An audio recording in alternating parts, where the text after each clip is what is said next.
You ever think about how many people walk past you every single day who aren't who they say they are?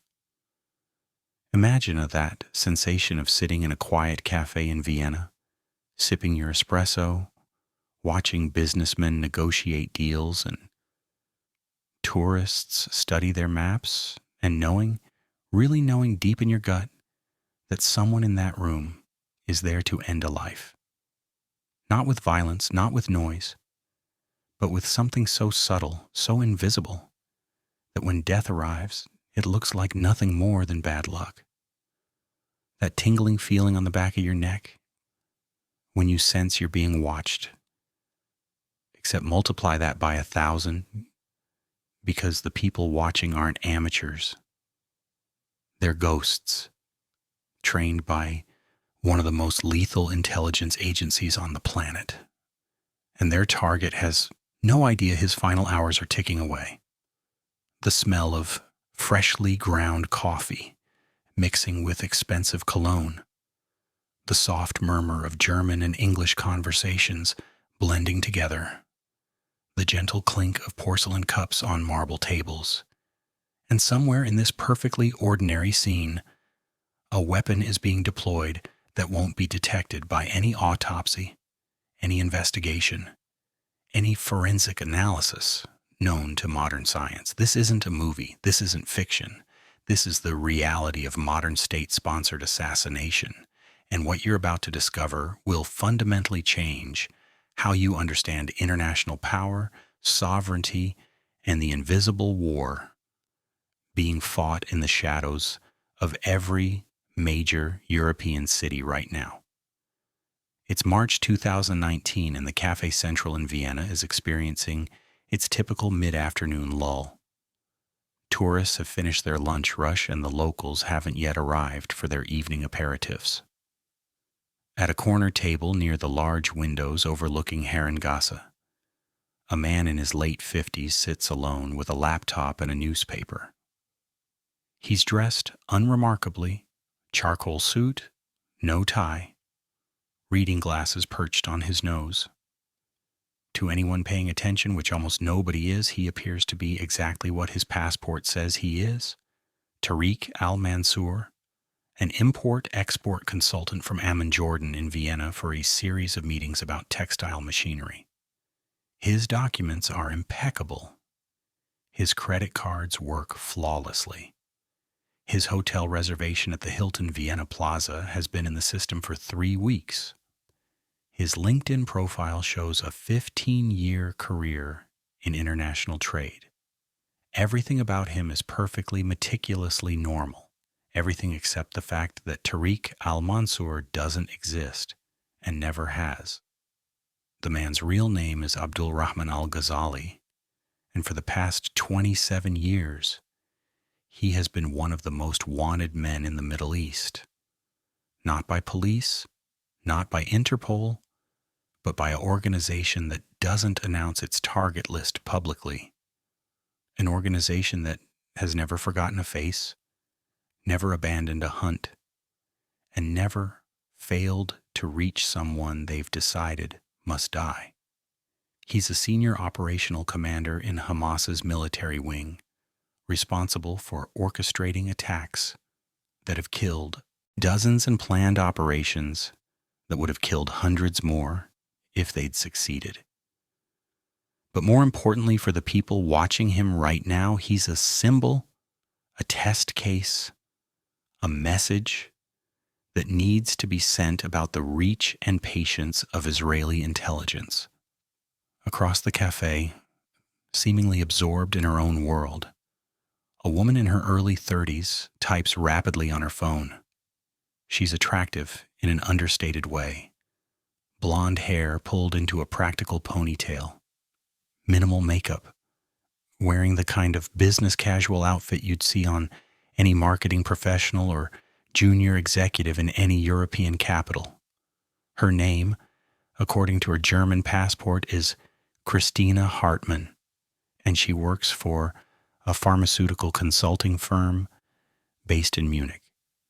She arrived in Vienna yesterday for a conference on biotechnology regulations, or at least that's what her calendar would show, if anyone checked. She hasn't looked directly at Abdul Rahman once in the 43 minutes. She's been sitting 12 feet away from him. But she could tell you exactly how many times he's checked his phone, that he's drinking sparkling water with lemon, that he's been reading the same page of his newspaper for 8 minutes, and that his right hand trembles slightly every time he lifts his cup, a nervous tick that intelligence files noted back in 2004. Christina isn't her real name either. She's a Katsa, a field agent for Mossad, and she's been training for operations exactly like this one since she was recruited out of the Israeli Defense Forces 9 years ago. Her role today is simple: observe, confirm identity, and if anything goes wrong with the primary plan, she has a backup method in her purse that would look like an accidental chemical exposure from a broken perfume bottle. Near the entrance, browsing a rack of international newspapers and magazines, a man in his 40s, with graying temples and expensive Italian shoes, appears to be having trouble deciding between the Financial Times and The Economist.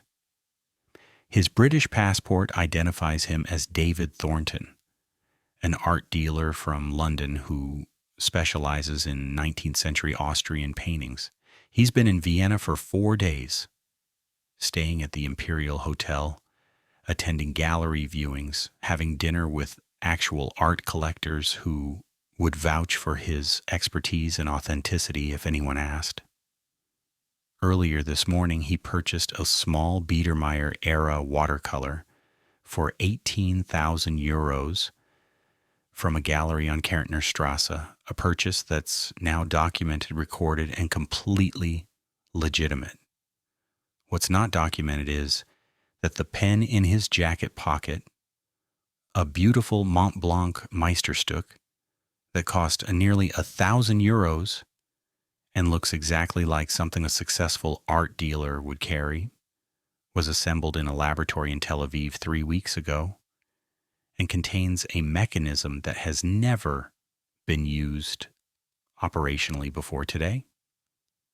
David is the Kedon, the bayonet, the actual operator who will make the hit, and he's been preparing for this specific target for 14 months, studying every photograph, every video, every pattern of movement that Mossad's surveillance teams have captured across 4 different countries.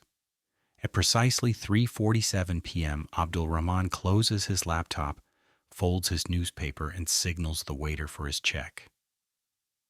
This is the moment that 3 different teams positioned across Vienna have been waiting for.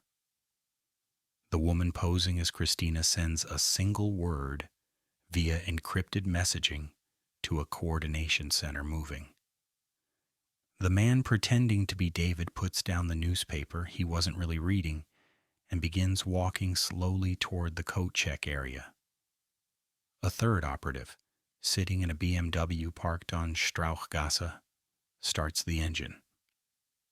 Everything that happens next will take less than 90 seconds. And by the time the cafe staff realizes anything unusual occurred, if they ever do, all 3 Mossad agents will be in different districts of the city, beginning the carefully choreographed process of disappearing from Austria entirely. Abdul Rahman stands, stretches slightly, the movement of someone who's been sitting too long, and reaches for his coat, draped over the empty chair beside him. This is when David makes his approach, timed to perfection, arriving at the coat check station at precisely the same moment as the target. There's a brief, polite interaction, the kind that happens 100 times a day in Vienna. 2 men reaching for items in close proximity. A small moment of awkwardness. Apologies exchanged in English. The universal language of European professionals who don't share a native tongue. David says something about the weather. How unexpectedly cold it's been for March. Abdul Rahman agrees, mentions that he's from a warmer climate, hasn't quite adjusted to Austrian springs. Their hands are inches apart. David pulls out his Mont Blanc pen, ostensibly to sign a credit card receipt he's holding. But the pen slips, tumbles, bounces off the counter, and lands near Abdul Rahman's foot. Both men reach down simultaneously. It's reflex, politeness, the ingrained social behavior of educated people in civilized spaces. Abdul Rahman picks up the pen first, hands it back with a smile, and David thanks him, their fingers touching briefly as the pen changes hands. The entire interaction lasts perhaps 8 seconds. Nothing remarkable, nothing memorable, nothing that would register to any observer as anything other than a minor, forgettable moment of everyday courtesy between strangers. Except that in those 8 seconds, a microscopic amount of an engineered compound has been transferred from a nearly invisible coating on the pen's surface to Abdul Rahman's skin, passed through his dermal layers, and entered his bloodstream. The compound is a marvel of chemical engineering, a modified derivative of batrachotoxin, the same neurotoxin found in certain South American poison dart frogs, but altered at the molecular level to delay its effects, to avoid detection in standard toxicology screens, and to mimic the symptoms of a naturally occurring cardiac event. The amount delivered is measured in micrograms. The delivery mechanism required 2 years of development and testing. The expected time until symptoms begin is approximately 45 to 60 minutes, long enough for the target to leave the cafe, long enough for the agents to be far away, long enough that no surveillance camera footage will show any meaningful connection between the people who were present when Abdul Rahman al-Ghazali touched a stranger's pen, and the moment when his heart begins to fail. By 4:15 p.m., Abdul Rahman is walking along Graben, one of Vienna's most famous shopping streets, completely unaware that anything unusual has happened. He stops briefly to look at a window display of watches at Bucherer, considers going inside, decides against it. He's scheduled to meet a contact at 6 p.m. near Stephansplatz, someone he believes is a sympathetic Turkish businessman interested in facilitating financial transfers, but who is actually an asset being run jointly by Mossad and Turkish intelligence, another layer in the web of surveillance and control that has surrounded Abdul Rahman for months without his knowledge. The spring air feels good. Vienna is beautiful in that particular golden hour light that photographers love. He thinks about calling his wife in Istanbul, decides to wait until he's back at the hotel. He doesn't notice that he's being photographed from 3 different angles by people who appear to be tourists taking pictures of St. Stephen's Cathedral. He doesn't realize that the slight tightness in his chest, which he attributes to having eaten too quickly at lunch, is the first indication that his cardiovascular system is beginning to shut down. At 4:33 p.m., while standing near the plague column, Abdul Rahman experiences what he later describes to paramedics as a sudden wave of dizziness, a sensation of his heart beating irregularly, a strange metallic taste in his mouth. He sits down on a nearby bench, tells himself it's nothing, probably just stress or fatigue, or maybe the beginning of a cold. A tourist asks if he's all right, and he waves them away, says he just needs a moment. He'll be fine. He's not fine. By 4:41 p.m., the irregular heartbeat has become severe arrhythmia. The compound in his bloodstream has bound to the sodium channels in his cardiac muscle cells, disrupting the electrical signals that coordinate his heartbeat. His body is flooding with adrenaline in response to the crisis, which paradoxically makes everything worse, accelerating his heart rate while simultaneously preventing it from beating in an organized, effective rhythm. Sweat is pouring down his face despite the cool temperature. His breathing has become labored, gasping. The pain in his chest is now undeniable, radiating down his left arm in exactly the pattern that everyone knows means a heart attack. Tourists are gathering around him now, concerned, asking questions in German, English, Italian. Someone is calling an ambulance. Someone else is trying to help him lie down on the bench, loosen his tie. A woman who says she's a nurse is checking his pulse and looking worried. Abdul Rahman tries to speak, to explain that he's staying at the Hilton, that someone needs to call a specific number, but the words won't come out properly. His tongue feels thick and unresponsive, and the world is starting to tunnel. Darkness creeping in from the edges of his vision. The last thing he registers before losing consciousness is the sound of sirens approaching, the wail of a European ambulance, and the thought, clear and terrible and too late, that this wasn't an accident, that someone has finally found him after all these years, that the ghosts he's been running from have caught up at last. The ambulance arrives at 4:47 p.m. Paramedics immediately begin CPR and advanced cardiac life support, intubate him, start IV lines, administer epinephrine and atropine, shocking his heart twice with a defibrillator. They get him to the ambulance and race toward the nearest major hospital, Allgemeines Krankenhaus Wien, the Vienna General Hospital, one of the largest medical centers in Europe.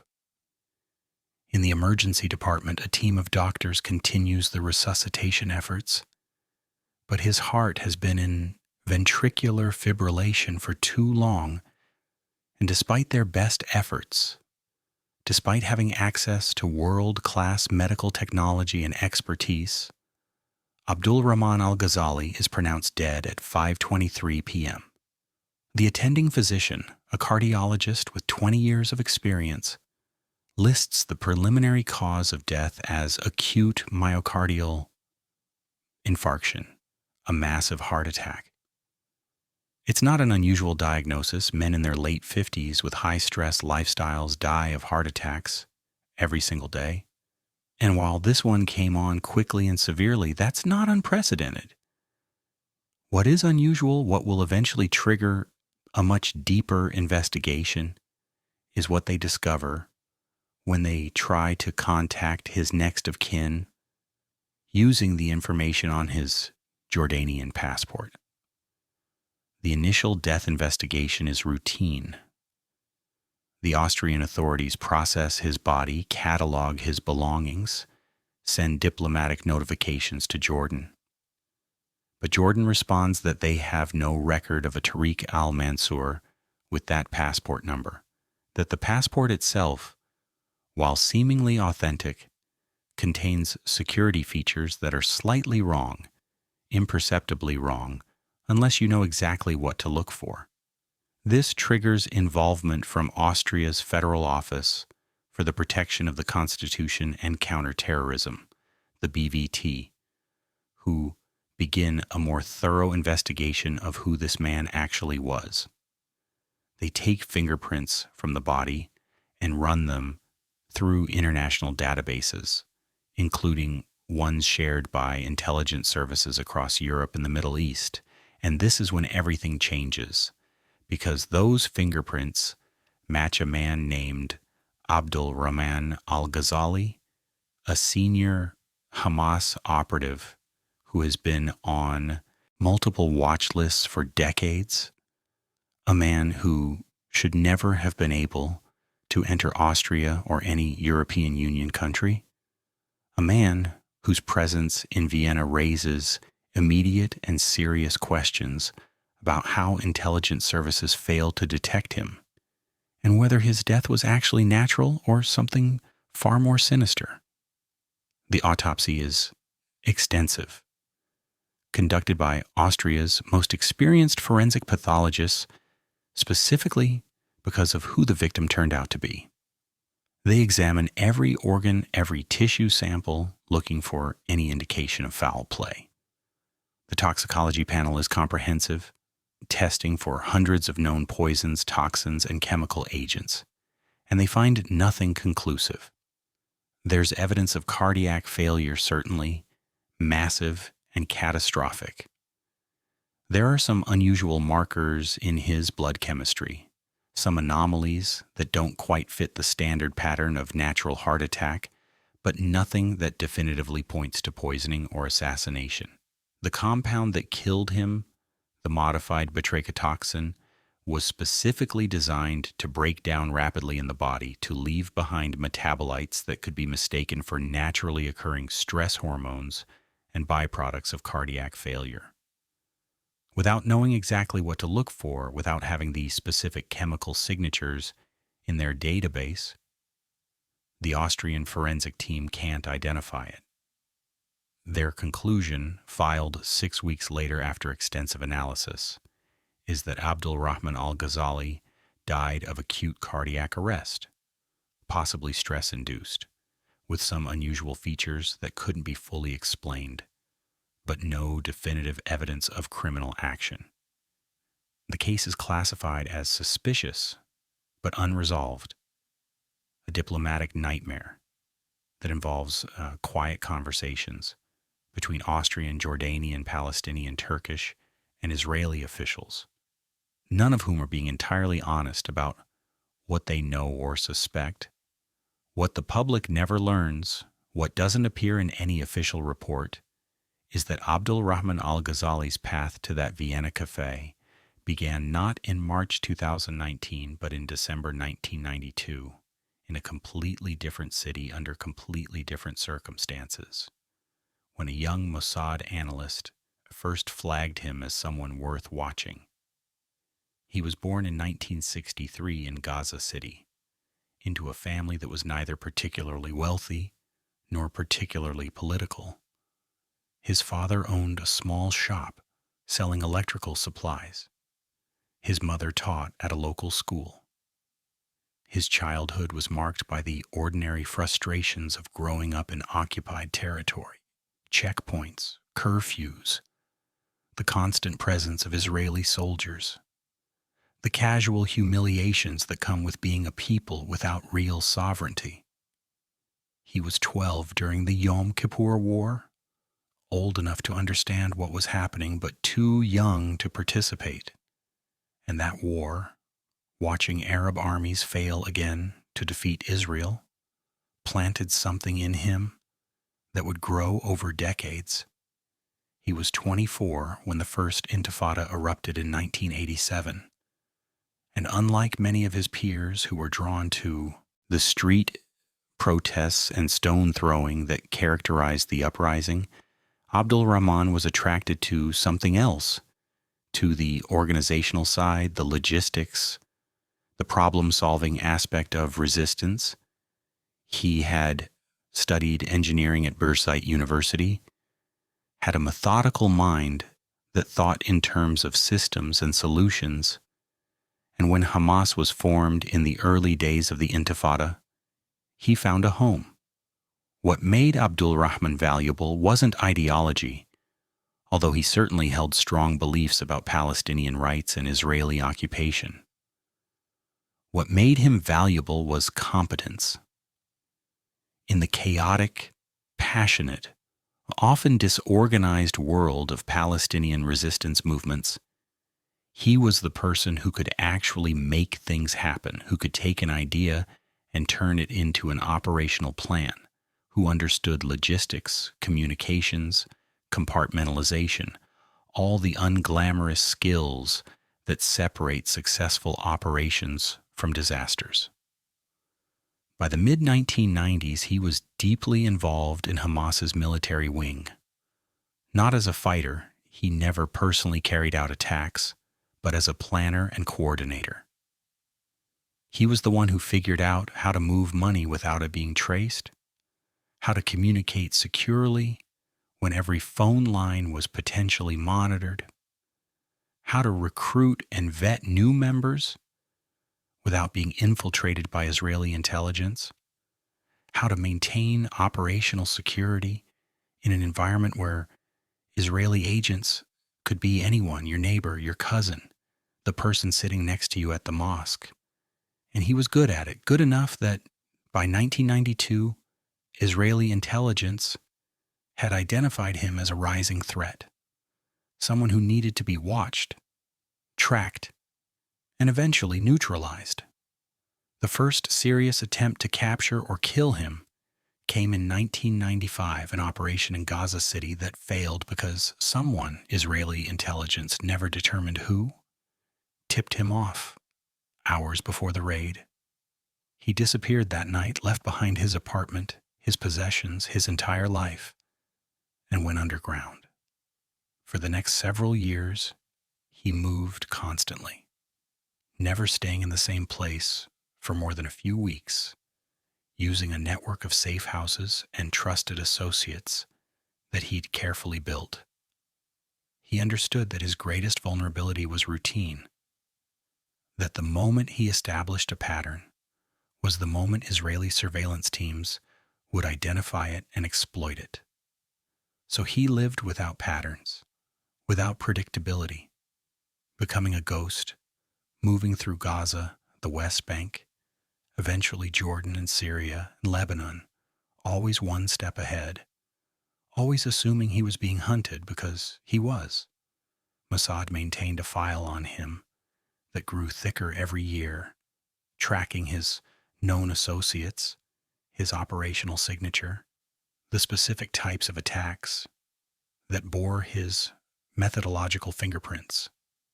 They identified his family members, mapped his social networks, monitored communications that mentioned his name or aliases, all of it building toward the ultimate goal of finding him in a place and time where they could reach him. The breakthrough came in 2017, 25 years into the hunt, when signals intelligence intercepted a communication that, after months of analysis, suggested Abdul Rahman had finally made a mistake, finally established something resembling a routine. He was living in Istanbul under a false identity, meeting regularly with certain individuals involved in Hamas's external financial networks. And while he was still careful, still paranoid, still following security protocols, he'd been in one place long enough that patterns could be detected. Mossad's surveillance unit, known internally as Neviot, began what's called in intelligence terminology a deep penetration operation, not trying to grab him quickly but slowly, patiently, building a comprehensive understanding of his life, his habits, his contacts, his vulnerabilities. They identified that he traveled occasionally to Europe for meetings, always using high-quality forged documents, always staying in medium-tier hotels that didn't ask too many questions, always keeping a low profile. They identified that he was particularly careful about his communication security, but somewhat less careful about his physical security, probably because he'd successfully evaded capture for so long that he'd begun to believe he was untraceable. They identified that he had a weakness for good coffee, that he preferred to conduct business meetings in public spaces like cafes, where he felt he could monitor his surroundings, not realizing the public spaces are exactly where trained surveillance teams have the most advantages. The operational plan that eventually became known internally as Operation Phoenix, chosen because the target kept rising from the ashes of previous failed attempts to eliminate him, was approved in late 2018 by a committee that included representatives from Mossad, Shin Bet, and the IDF's Military Intelligence Directorate, as well as political authorization from the Prime Minister's office. This authorization process is something that most people don't understand about Israeli targeted killings. These aren't rogue operations carried out by agents making unilateral decisions in the field. They're bureaucratic actions that require extensive documentation, legal review, political approval, and specific authorization from the highest levels of government. The decision to kill Abdul Rahman al-Ghazali was made in offices in Tel Aviv, discussed in meetings reviewed by lawyers who specialize in international law and the legal framework for targeted killings, weighed against diplomatic consequences and strategic benefits, approved by politicians who would have to answer for it if the operation went wrong or was exposed. It's the banality of evil, except that from the Israeli perspective, it's not evil at all. It's a legitimate act of self-defense against someone responsible for planning attacks that killed their citizens. Someone who would continue planning such attacks if left alive, someone who represents an ongoing threat that can't be addressed through conventional legal mechanisms because there's no functional justice system that has jurisdiction over him. The three agents selected for the Vienna operation, Christina Hartmann, David Thornton, and a third operative who served as coordinator and remained entirely in the background, spent months preparing. They didn't just memorize cover identities, they lived them, immersed themselves so deeply that the legends became second nature. The woman playing Christina actually attended pharmaceutical conferences, published papers under her cover name, built a professional network that would withstand scrutiny. The man playing David actually dealt in art, made real purchases, developed genuine expertise that he could discuss convincingly with collectors and gallery owners. They entered Austria separately over a period of weeks through different border crossings, leaving digital footprints that showed they had legitimate reasons to be in the country, having nothing to do with each other or with anyone named Tariq al-Mansour or Abdul Rahman al-Ghazali. The coordination required to make this work is extraordinary. Dozens of support personnel in Israel and across Europe, document forgers, surveillance teams, communication specialists, logistics coordinators, all working to create an operation that would leave no traceable connection between the Israeli government and what would appear to be a random heart attack in Vienna. The weapon itself, the modified pen delivery system, represents years of research and development by a unit within Mossad that specializes in methods of elimination that avoid detection.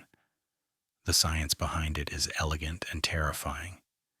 They needed a compound that would kill reliably, work quickly enough to prevent the target from getting to safety, but slowly enough to allow the agents to leave the area, mimic natural causes, closely enough to avoid triggering intensive forensic investigation, and break down or be metabolized in ways that wouldn't show up in standard toxicology tests.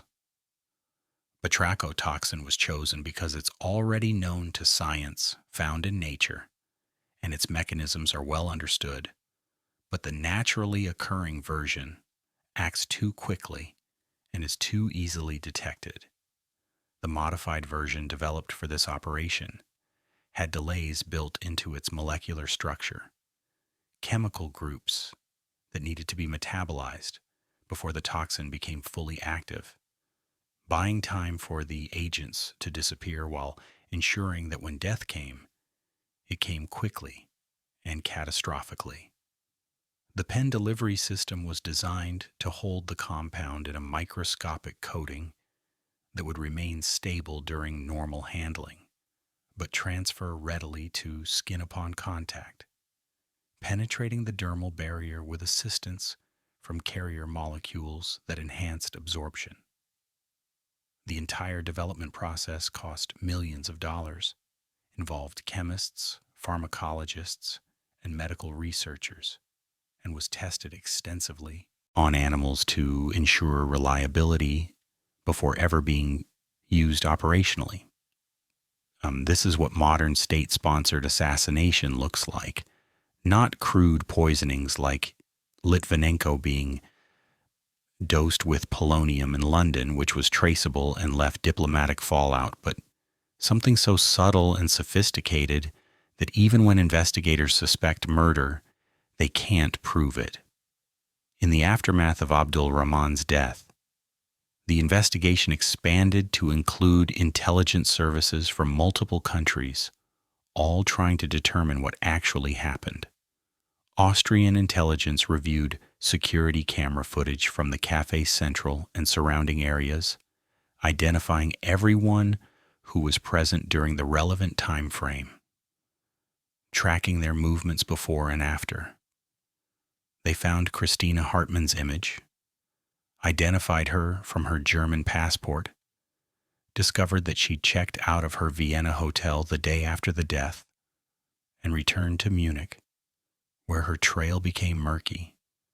The pharmaceutical consulting firm she supposedly worked for existed but had no record of her employment, and the Munich address on her passport led to an apartment that had been rented short-term and was now empty.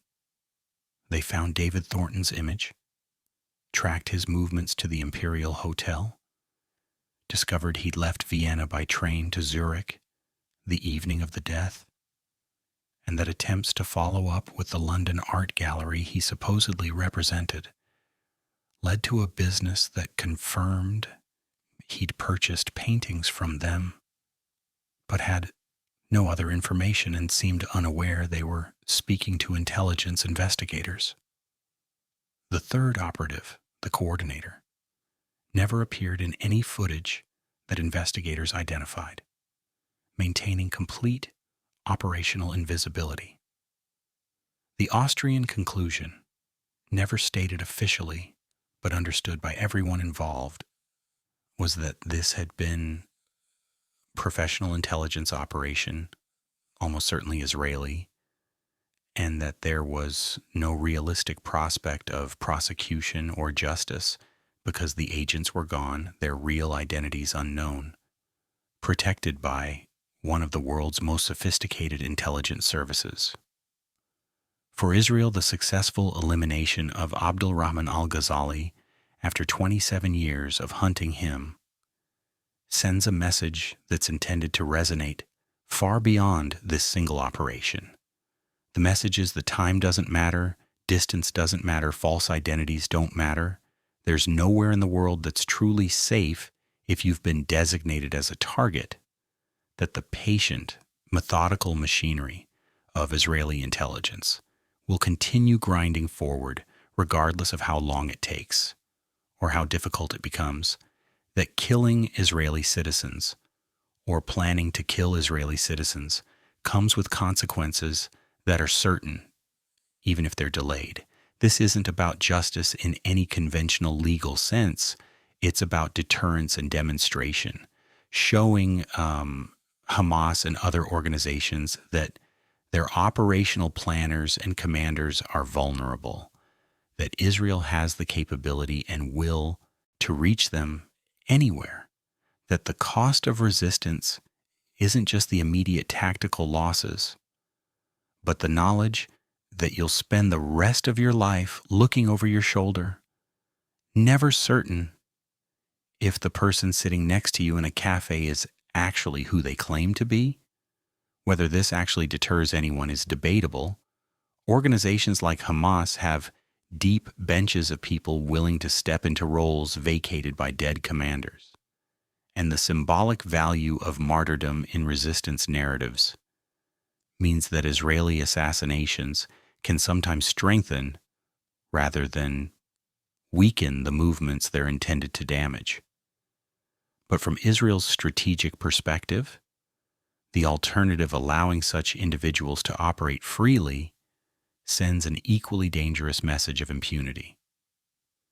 What makes cases like this particularly disturbing from a broader perspective isn't the specific moral question of whether Abdul Rahman al-Ghazali deserved to die. People can and do hold vastly different opinions on that, based on their political sympathies and understanding of the Israeli-Palestinian conflict, but rather what it reveals about the nature of sovereignty and power in the modern international system. The classical Westphalian concept of sovereignty holds that states have exclusive authority within their territorial borders, that Austria's laws apply in Austria, that killing someone in Vienna is murder under Austrian law, regardless of who does it or why, and that no foreign government has the right to carry out executions on Austrian soil without Austrian permission. But the reality is that powerful states routinely violate this principle when they decide it serves their interests, and the international system has no effective mechanism to stop them or hold them accountable. Israel isn't unique in this. The United States has killed people with drone strikes in countries it's not at war with. Russia has poisoned dissidents in the United Kingdom. Saudi Arabia murdered a journalist in their own consulate in Turkey. These violations of sovereignty happen regularly, and the consequences are generally diplomatic theater rather than genuine accountability. What Operation Phoenix and operations like it demonstrate is that for certain states with sufficient intelligence capabilities, the entire world is effectively their jurisdiction, that borders and laws are obstacles to be worked around rather than constraints to be respected, and that if they're sophisticated enough in their methods, they can act with near impunity because proving what happened, let alone doing anything about it, is functionally impossible.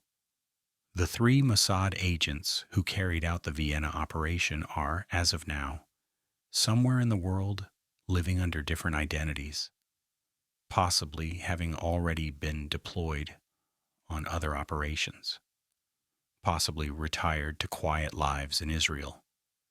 Impossible for anyone outside the organization to know. The pen that delivered the fatal dose has been destroyed, disassembled into components and disposed of in ways that ensure it can never be recovered or analyzed. The surveillance teams that tracked Abdul Rahman through Istanbul and Vienna have moved on to other targets. The analysts who spent years building the intelligence picture that made the operation possible are building similar pictures of other individuals on Israel's target list. The committee that authorized the killing has authorized others since then and will authorize more in the future. The machine continues operating, methodical and patient and utterly ruthless, because from its perspective, it's engaged in an existential struggle where mercy is a luxury it can't afford, and international law is a framework designed by and for conventional nation-states engaged in conventional conflicts. A framework that doesn't adequately address the unique security challenges faced by Israel or provide viable alternatives to targeted killings as a counterterrorism tool. And Abdul Rahman al-Ghazali is dead, buried in Istanbul after his body was finally released by Austrian authorities, mourned by family members and Hamas colleagues who understand exactly what happened even if they can't prove it, added to the long list of Palestinian operatives and commanders who have been killed by Israeli intelligence over the decades. A list that includes famous names like Abu Jihad and Yahya Ayyash, and less famous ones like Abdul Rahman.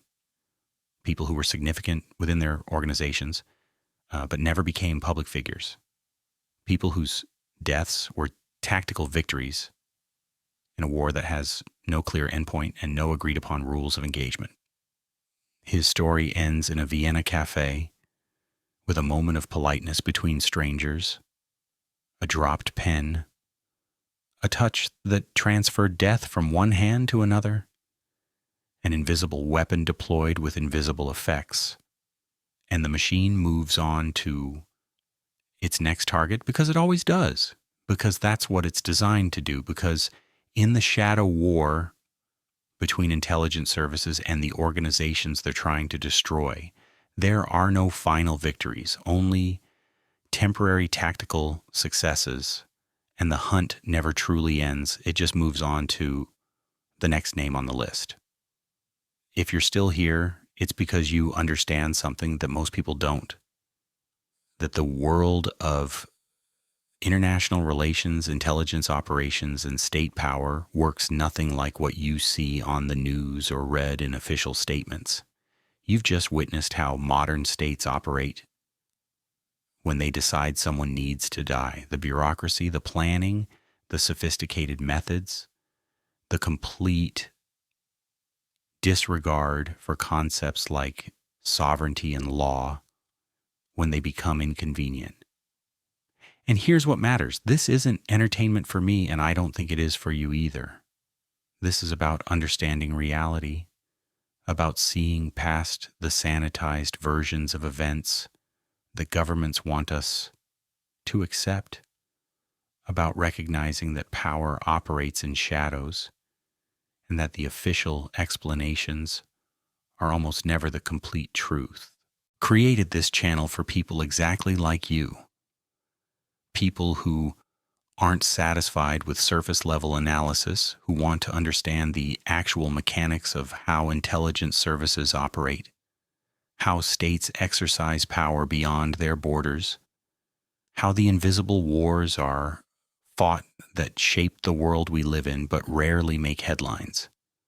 Every week I bring investigations into operations that were never meant to be understood by the public, methods that governments deny exist, and the uncomfortable truths about how modern power really functions.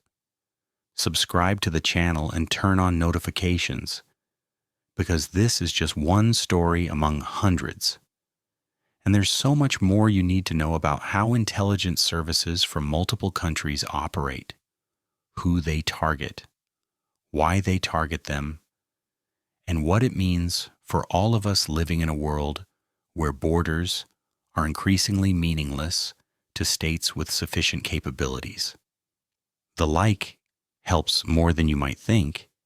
It pushes this content to other people who need to see it, who deserve to understand that the world isn't what they've been told it is.